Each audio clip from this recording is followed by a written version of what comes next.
So, welcome back. Thank you for watching, and let's have a look at what I consider to be my favourite lens and the only lens to use if you're into landscapes, astrophotography, architectural, nightscapes, low light conditions, in my opinion.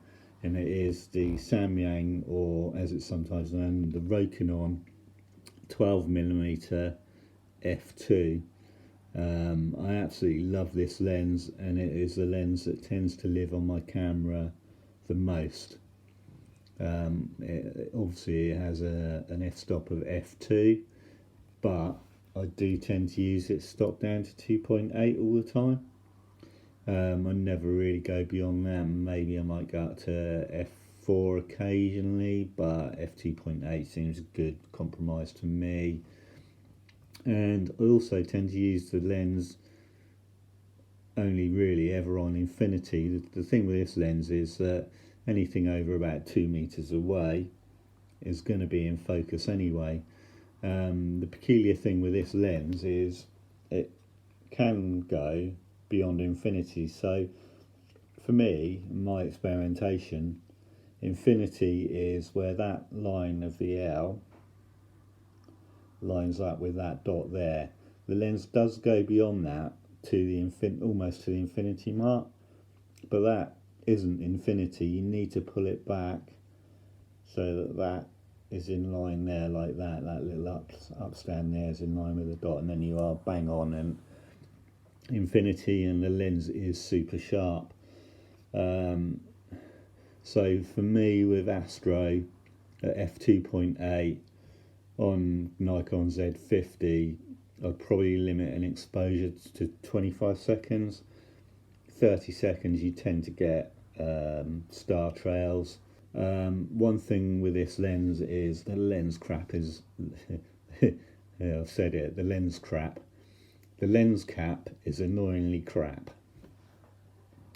It just it comes off easily, it feels fine like that, no problems. But oh, there it's gone. It never seems to fit on securely, and it's just a bit of a faff.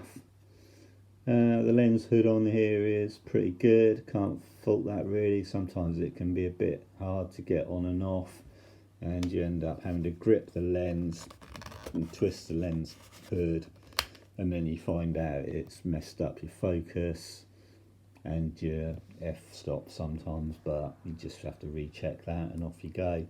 Right, so let's talk about the other end of this lens. I used to use this lens all the time on my Sony a6000, had it for a couple of years, and the only alternative to this lens in Nikon land, as far as I'm aware, is they do an f-mount DX 10 to 20mm. It's a cheap lens, and my experience so far of using f-mount lenses via an F to Z adapter on the Nikon Z50 is weird things happen. So this adapter here basically takes this E-mount lens, Sony E-mount lens, and adapts it to the Nikon Z-mount system. It's not very expensive. I think it was about £25, €25 or $25 ish, shipped from China. There's cheaper ones I wouldn't buy, and there's more expensive ones, but there is a sweet point, and that seemed to be about it for quality and well, ease of use and everything considered, spot on really. Right, so let's put this lens on the camera, line up the dots, where is it, there it is, and bang, there we go. Now I think this lens looks pretty good on this camera, in my opinion. Let's take the lens hood cap off, there we go, get that out of the way. So one peculiarity of using, switch the camera on, manual lenses flip the screen out a bit. On the Z mount, what I found is that the camera doesn't meter. I've been in the settings, I've done all sorts of things. Can we see that there? And let's get these in focus. Yeah, back there. Right, so I'm in video mode there. Let's go into photo mode. So what you can see there is you've lost the little meter, light meter off the side. So for me it doesn't really matter because I tend to use this lens in the dark doing astro or nightscape shots. So I'm generally at ISO 100 and 25 second exposure, or I'll go maybe up to ISO 3200. Probably won't go beyond that. And I know that I can judge, I've learnt to judge off the EVF or the screen what my exposure's like. The other way of judging your exposure is, let's get it there, come on, is, there we go, to use the histogram that's popped up here. Right, tonight I am at a place called Knowlton Church. I've put my lights out on the church. You can't see it, well you can see a very dim light in the background maybe. I'm going to take some shots. It's quite a damp night.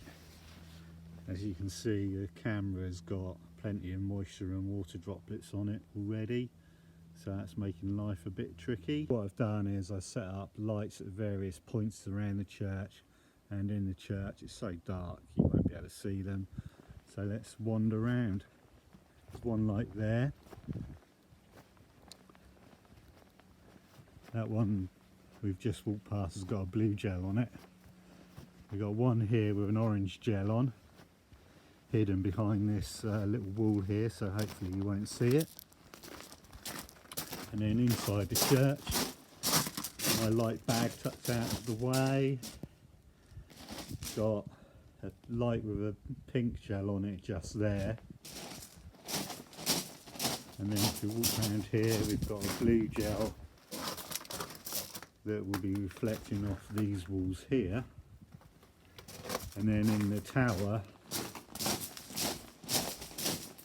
we've got a light with an orange gel on it that will be shining up through all the windows in the church tower so you can see them from the outside. Let's just go round the other side of the church because you'll get more of an idea of what I'm trying to do.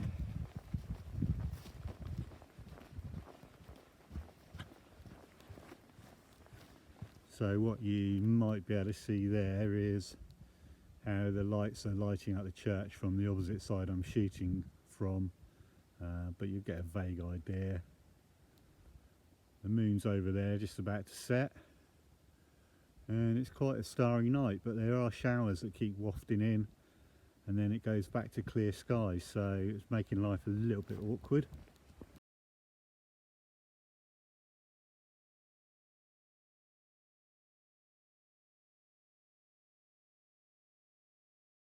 Right, I've moved to a different location now, a place called Cut Mill.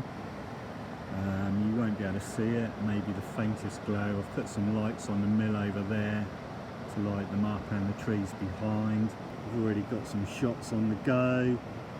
We'll see how they come out. What I'm doing is I do 25-second exposure and I start at ISO 200, then go 400, 800, 1600, 3200 and 6400 to see how it goes. What I'll probably do next is a really long, maybe a 10-minute exposure, just to get a bit of star trails and have some fun. But first of all, I'm going to move my lights away from the mill, just so they don't blow out the highlights in the long exposure. So let's go and do that.